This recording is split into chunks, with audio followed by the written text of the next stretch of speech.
Hey folks, welcome back to the vlog. My name is Lindsay. I'm Forrest, and this is Tiny Notes from Home. We hope to challenge, encourage, and inspire you on your journey with Jesus. And this week on our journey, I'm going to share with you some of my favorite fall home remedies.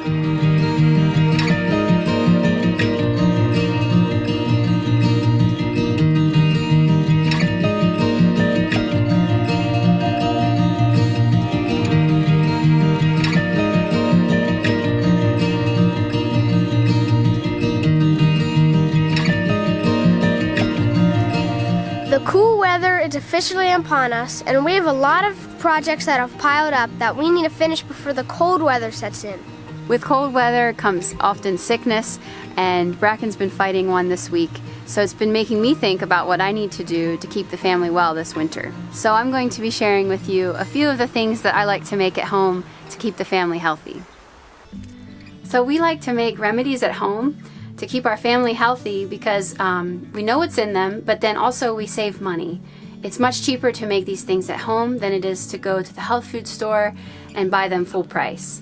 Over here I keep some of my raw ingredients, oils, herbs, things of that nature that I can make my salves and tinctures with. And so now I'm going to show you a few of my favorite fall remedies to keep the family healthy.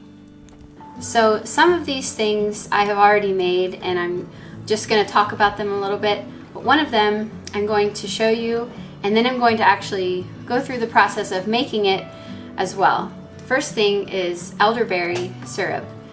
I have here two different ways that I make this. This is how I make a tincture. So I actually just get the elderberries, the bulk elderberries, and then I use glycerin, vegetable glycerin, and soak them in that for several weeks.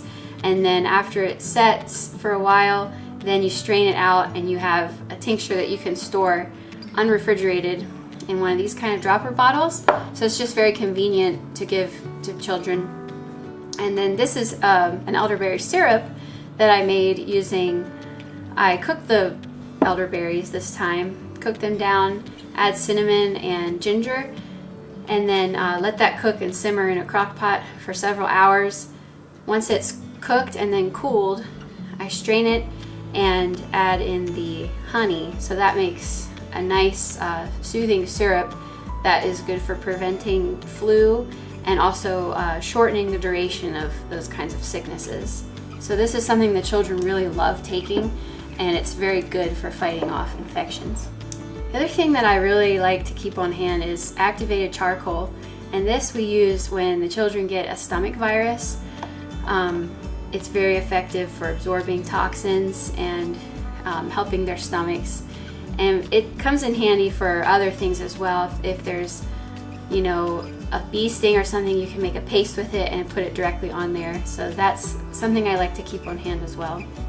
This other remedy here is not really medicine in your typical sense, but food is medicine, and so I like to make broth pretty regularly in the winter and make a lot of soups. Very nourishing, and just when someone's fighting a sickness or something, it's like the perfect food.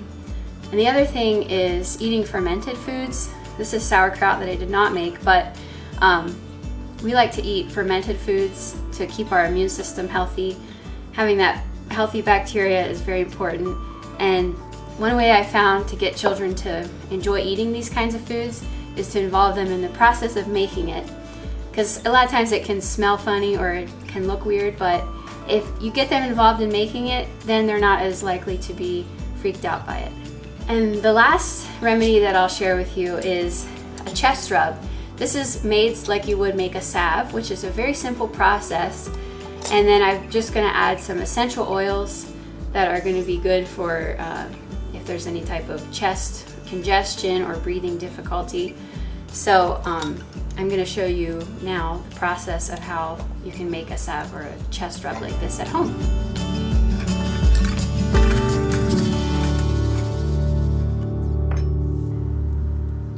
So to make this chest rub, it's just like making a salve, which is very easy. All you need is either olive oil or coconut oil, beeswax.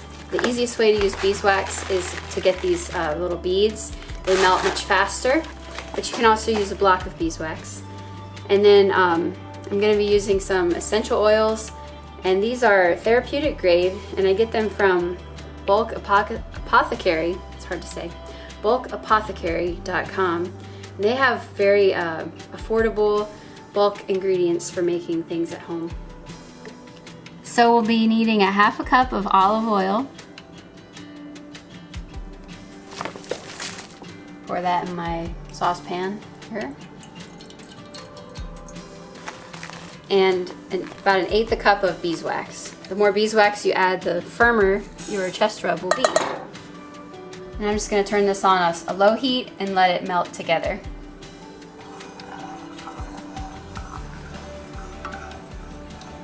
Okay, so the beeswax has melted into the olive oil, so I'm going to add the essential oils now.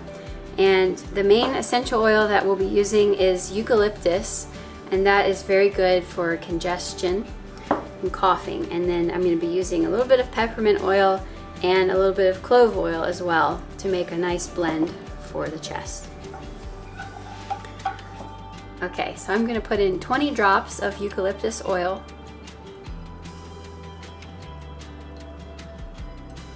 I'm going to put in, I don't know, 5 or 10 drops of clove, and about the same for the peppermint. I'm not a very exact person when I cook and do things. If you're going to be making this for very young children or babies, you may want to use a smaller amount of the essential oils just so it doesn't irritate their skin or something. But this will mostly be used for the older children, and we'll just use caution as we treat the younger children with it. So it's finished. It's the easiest thing, and it smells very good. I can imagine if I had congestion, breathing that in would really clear my nasal passages and my chest. So this is good. I'm gonna pour it into a jar now. It's done. It's the easiest thing.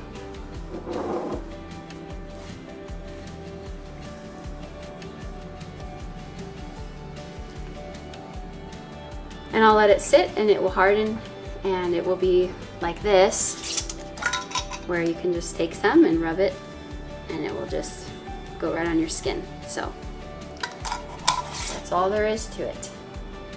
Well, hopefully you found this to be helpful and informative, and we just showed you a few of the things we like to use, but I'm sure that you also have things you do for your family, so let us know in the comments what some of those home remedies are that you like to use as well. As I think about health and healing, I think about who is the real healer. And I came across this verse in the book of Malachi that's talking about Jesus. It says, "But to you who fear my name, the Son of Righteousness shall arise with healing in his wings." And that's what Jesus does. He's our healer, not just physically, but all aspects of our life. As we approach the season of sickness, possibly, let's focus also on where does our healing come from and go to that source. So hope you all have been blessed and encouraged by what I've shared, and we'll look forward to seeing you all again next week. But until then, go out, make a difference, and serve the Lord with all of your heart.